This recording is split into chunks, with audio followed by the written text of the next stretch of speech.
New classes की इस अगली कक्षा में आप सभी का स्वागत है। तो आज हम लेकर आए हैं class 10th science lesson number 2 अम्ल, क्षार और लवण। अम्ल, क्षार और लवण के महत्वपूर्ण क्वेश्चन। तो आज हम महत्वपूर्ण क्वेश्चनों पर बात करेंगे। तो महत्वपूर्ण क्वेश्चन पर बात करेंगे तो पहला ही क्वेश्चन लेता हूँ मैं। देखें, पहला क्वेश्चन है अम्ल क्षार की जांच हेतु आवश्यक सूचकों के नाम लिखिए।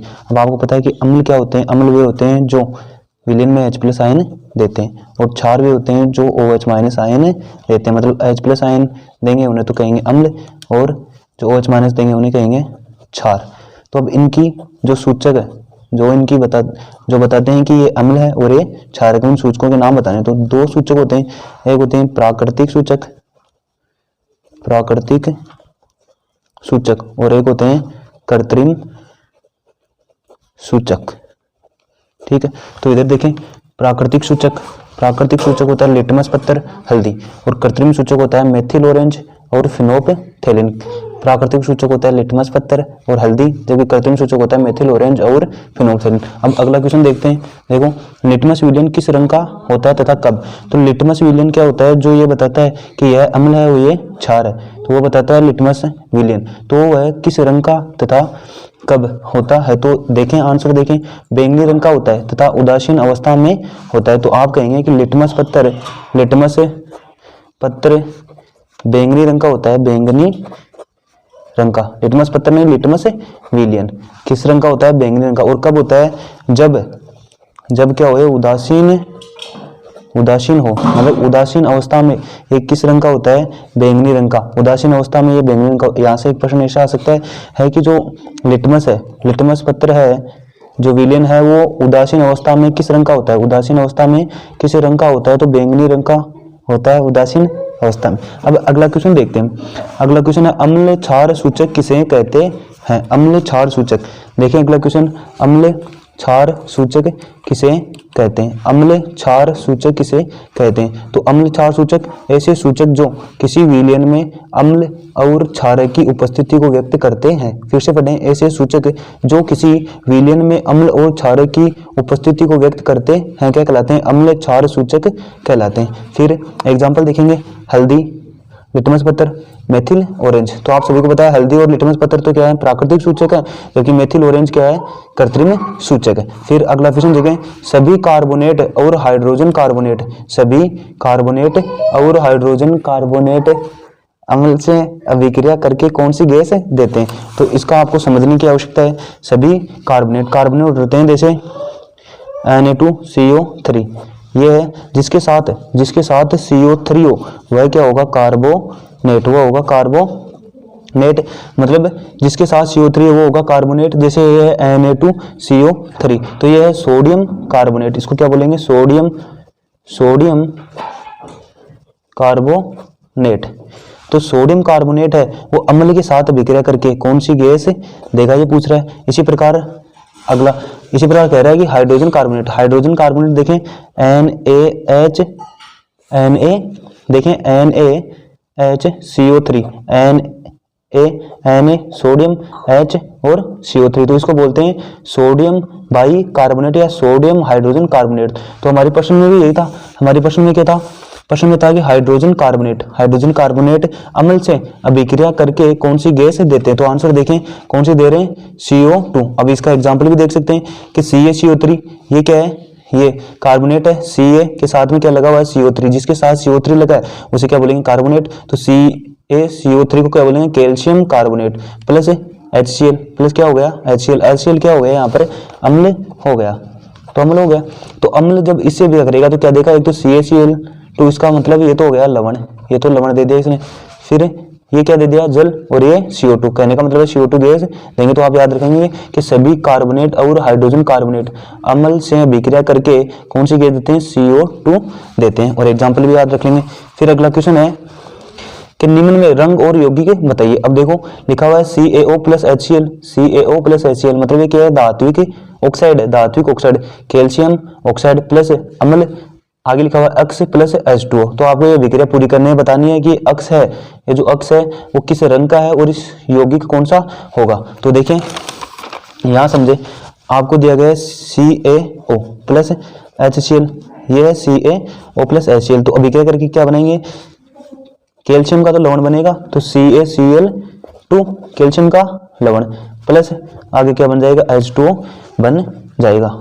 तो क्या हो जाएगा, यहाँ से H2O बन जाएगा। अब देखो जो अक्ष था हमारा, ये अक्ष तो ये हो गया, तो अक्ष तो हो गया ये, तो इसको क्या बोलेंगे, कैल्शियम क्लोराइड। कैल्शियम क्लोराइड तो हो गया हमारा यौगिक, तो यौगिक प्रश्न में पूछ रहा है वो। अब इसका रंग होता है, इसका रंग देख लें, आंसर देखें इसका CaO plus HCl, CaO plus HCl, तो आंसर हो रहा है CaCl2 प्लस H2O।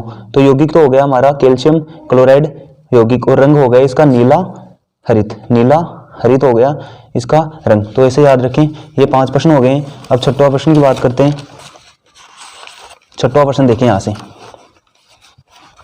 छठवां प्रश्न देखें, क्षारीय ऑक्साइड किन्हें कहते हैं, क्षारीय ऑक्साइड किन्हें कहते हैं। तो देखिए क्षारीय ऑक्साइड यहाँ लिखा हुआ है, धात्विक ऑक्साइडों को ही क्षारीय ऑक्साइड कहते हैं। क्योंकि क्यों कहते हैं कि धात्विक ऑक्साइडों को, जैसे यह है धातु, इसके साथ ऑक्साइड, तो ये क्या हो गया, धात्विक ऑक्साइड हो गया। जैसे Na2 जैसे ये हो गया, तो ये क्या है, धात्विक ऑक्साइड है। तो इन ऑक्साइडों को क्या कहते हैं, क्षारीय ऑक्साइड कहते हैं। और क्यों कहते हैं, क्योंकि ये अम्ल से अभिक्रिया करके उसे उदासीन कर देते हैं। क्यों कहते हैं, क्योंकि ये अम्ल से अभिक्रिया करके, किससे, अम्ल से अभिक्रिया करके, रिएक्शन करके उसे क्या कर देते हैं, उदासीन कर देते हैं। उदासीन कर देते हैं किसको, अम्ल को। जैसे अभिक्रिया लूं मैं पहले वाली CaO प्लस HCl। अब देखो ये क्या है, ये एक धात्विक ऑक्साइड है, धात्विक ऑक्साइड, ये इसे क्या बोल सकते हैं, क्षारीय ऑक्साइड, क्षारीय ऑक्साइड बोल सकते हैं। अब ये अम्ल से भी करेगा तो क्या बनेगा, CaCl2 प्लस H2O बनेगा। तो ये क्या कर रहा है, अब इसे लवण बना रहा है। तो लवण कब बनाएगा, जब इसे उदासीन करेगा तब। तो इसे क्या बोलेंगे, इसे धात्विक ऑक्साइड को क्षारीय ऑक्साइड कहेंगे। अब अगला क्वेश्चन देखें, एग्जांपल दिया गया है CaO प्लस HCl बराबर CaCl2 प्लस H2O। तो क्या बना रहा है, ये धात्विक ऑक्साइड है जिसे क्षारीय ऑक्साइड कहेंगे। ये अम्ल से भिगा करके इसे क्या कर रहा है, उदासीन कर रहा है और जल बना रहा है। अगला क्वेश्चन देखें, बहुत ही इंपॉर्टेंट क्वेश्चन है ये अगला, जो आपके एग्जाम में आ सकता है। यदि जलवायु अत्यधिक आर्द्र हो, यदि जलवायु अत्यधिक आर्द्र हो तो गैस को शुष्क करने के लिए किसका उपयोग किया जाता है। यदि आर्द्र का मतलब है जिसमें H2O की मात्रा क्या है, ज्यादा है, H2O की मात्रा ज्यादा है। तो जलवायु अत्यधिक आर्द्र हो तो क्या किया जाता है, जलवायु अत्यधिक आर्द्र हो तो गैस को शुष्क, शुष्क का मतलब है क्या, सुखाने के या आर्द्रता कम करना, आर्द्रता कम करने के लिए किसका उपयोग किया जाता है। तो देखें आंसर देखें, कैल्शियम क्लोराइड से बनी नलिका का CaCl2। तो आप याद रखेंगे कि आर्द्रता को कम करने के लिए, आर्द्रता को कम करने के लिए calcium oxide, calcium chloride CaCl2, calcium chloride क्या लिखा है, कैल्शियम क्लोराइड, इससे बनी नलिका होती है, इससे बनी क्या होती है, नलिका, इसका यूज किया जाता है। तो सभी याद रखेंगे, बहुत इंपॉर्टेंट है। अब अगला क्वेश्चन की बात करते हैं।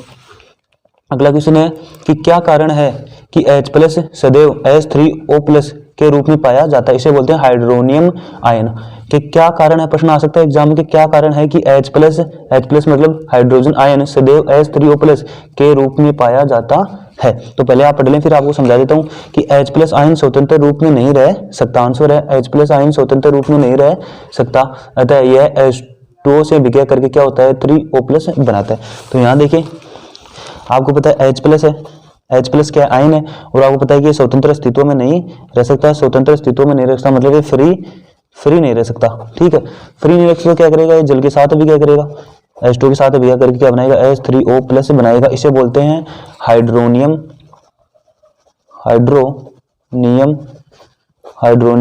आयन। तो क्या बनाएगा, हाइड्रोनियम आयन बनाएगा। तो आप देख सकते हैं इसका आंसर देखो, H plus H2, H plus H2 क्या बना रहा है, H3O+ हाइड्रोनियम आयन बना रहा है। फिर अगला प्रश्न देखिए, तनुकरण क्या है, तनुकरण क्या है, तनुकरण। तो तनुकरण की बात करते हैं। जल में, आंसर पढ़ें, जल में अम्ल और क्षारक मिलाने पर, जल में अम्ल और क्षारक मिलाने पर आयन की सांद्रता, आयन क्या क्या होते हैं, आयन की सांद्रता आप सभी को पता है H प्लस OH- आयन होते हैं, H प्लस OH-, लेकिन H प्लस तो किसके रूप में रहता है, H3O+ के रूप में, और OH- ऐसा कैसा रहता है। तो कौन से क्या होते हैं, H3O+ और OH- होते हैं। तो इसे समझे कि जल में अम्ल और क्षारक मिलाने पर, जल में अम्ल और क्षारक मिलाने पर आयन की सांद्रता, आयन हो गए H3O++ OH माइनस में प्रति इकाई, मतलब इसकी एक इकाई आयतन में जितनी कमी आती है उसे क्या बोलते हैं, तनुकरण बोलते हैं। एक बार फिर से पढ़ें, जल में अम्ल और क्षारक मिलाने पर आयन की सांद्रता में, आयन की जो सांद्रता है उसमें प्रति इकाई आयतन में आई कमी को क्या बोलते हैं, तनुकरण बोलते हैं। बहुत ही इंपॉर्टेंट है तनुकरण वाला। फिर आगे प्रश्नों की बात करते हैं, आगे जो प्रश्न है उनकी बात करते हैं। आगे प्रश्न है पीएच, आगे पढ़ें, पीएच स्केल की परास कितनी होती है। तो आगे का प्रश्न है पीएच स्केल की परास कितनी होती है। तो देखो आप सभी को पीएच स्केल का पता ही है, यहाँ देखें पीएच स्केल ऐसे होता है। तो पीएच स्केल की परास का आपको पता है कि 0 से लेकर 14 तक होती है और 7 की बीच में होती है। तो 0 पर होता है वो तो होता है 0 पर होता है वो तो अम्ल, वो भी कौन सा, परबल अम्ल, जबकि 14 पर होता है वो होता है परबल क्षार। ठीक, आप सभी को पता है परबल क्षार होता है। तो जो पीएच परास है, परास हमें पता है परास क्या होगी, जैसे परास होगी 0 से स्टार्ट होगी और 14 पर खत्म होगी। तो 0 से लेकर 14 तक किसकी परास होती है, पीएच स्केल की। ये इंपॉर्टेंट प्रश्न है, याद रखेंगे कि पीएच स्केल की परास कितनी होती है, 0 से 14 तक होती है। ये हो गया, आप सभी को पता है। फिर अगला प्रश्न पढ़ें। अगला प्रश्न है हमारा शरीर कितनी पीएच परास के मध्य कार्य करता है, हमारा शरीर कितनी पीएच परास के मध्य कार्य करता है। तो आंसर देखें 7 से लेकर 7.8 के मध्य। तो हमारा शरीर है वो 7 से लेकर 7.8 के मध्य क्या करता है, कार्य करता है, याद रखेंगे, इंपॉर्टेंट है। फिर है धातु का,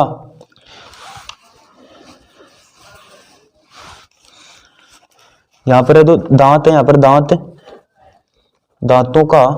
दांतों का इनेमल किस यौगिक का बना होता है। तो आप सभी को पता है कि जो हमारे दांत होते हैं उसका सबसे कठोर भाग क्या होता है, यही इनेमल होता है। या ऐसा कह सकते हैं शरीर का सबसे कठोर पदार्थ है वो किसका बना होता है, इनेमल का। और ये इनेमल किस यौगिक का बना होता है। तो यहाँ देखें किस यौगिक का बना होता है, यह बना होता है कैल्शियम हाइड्रोक्सी एपेटाइट। किसका, कैल्शियम हाइड्रोक्सी एपेटाइट। या जो कैल्शियम फास्फेट होता है उसका क्रिस्टलीय रूप होता है, क्रिस्टलीय का मतलब उसमें कुछ ना कुछ जल के अणु होते हैं, क्रिस्टल के रूप में होता है। तो कैल्शियम हाइड्रोक्सी एपेटाइट याद रखेंगे, बहुत ही इंपॉर्टेंट प्रश्न है 12 का। कैल्शियम हाइड्रोक्सी एपेटाइट या कैल्शियम फास्फेट। अब आगे का प्रश्न है बहुत ही इंपॉर्टेंट क्वेश्चन है, आपकी किताब का ही क्वेश्चन है, इंपॉर्टेंट है, एग्जाम में आ सकता है, तो इसको ध्यान से पढ़ें। डोक नामक पौधे की प्रकृति कैसी होती है तथा इसका उपयोग कहाँ किया जाता है। तो आप सभी को पता है कि जो नेटल होता है क्या, नेटल नामक पौधा होता है, उसके डंक मतलब उसकी जो डंक होता है उसमें क्या होता है, अम्ल होता है।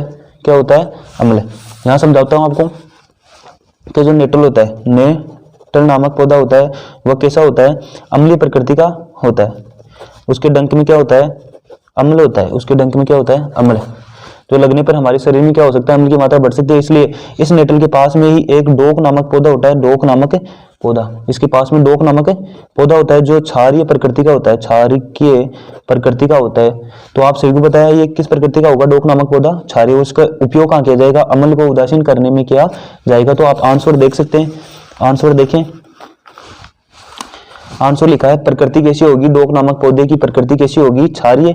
और नीचे पूछा गया है कि इसका उपयोग कहाँ किया जाता है। तो इसका उपयोग क्या किया जाता है, नेटल के डंक से निकलने वाले अम्ल को उदासीन करने में किया जाता है। फिर अगला प्रश्न पढ़ेंगे, 14 का प्रश्न है खनिज नमक किसे कहते हैं। खनिज नमक, ये भी इंपॉर्टेंट क्वेश्चन है। खनिज नमक NaCl के क्रिस्टल में जब अनेक अशुद्धियां होती है, NaCl के क्रिस्टल में जब अनेक अशुद्धियां होती हैं तब ये अशुद्धियों के कारण भूरे रंग का दिखाई देता है, जिसके कारण खनिज नमक कहते हैं। कि क्या होता है, ये NaCl होता है, नमक होता है। तो क्या होता है कि जब इसे निकाला जाता है तो ये इसमें अशुद्धियां होती हैं, ये अशुद्धियों के कारण भूरे रंग का दिखाई देता है, इसलिए इसे खनिज नमक कहते हैं। फिर हमारा सेकंड लास्ट क्वेश्चन है पावरोटी और केक में खमीर को उठाने के लिए किसका उपयोग किया जाता है। पावरोटी और खमीर होता है, उसमें जो खमीर होता है पावरोटी और केक में उसको उठाने के लिए, उसको फुलाने के लिए किसका उपयोग किया जाता है, CO2 गैस का उपयोग किया जाता है। और लास्ट का क्वेश्चन है हमारा दोने के सोडे में कितना क्रिस्टलीय जल होता है। दोने के सोडे में कितना क्रिस्टलीय जल होता है, तो 10 अणु क्रिस्टलीय जल होता है। दोने के सोडे का सूत्र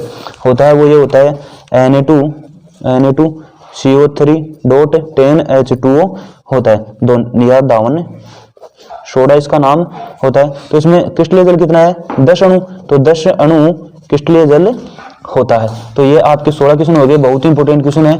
बाकी क्वेश्चन आपको अगले वीडियो में करवाए जाएंगे। तो धन्यवाद आज के लिए।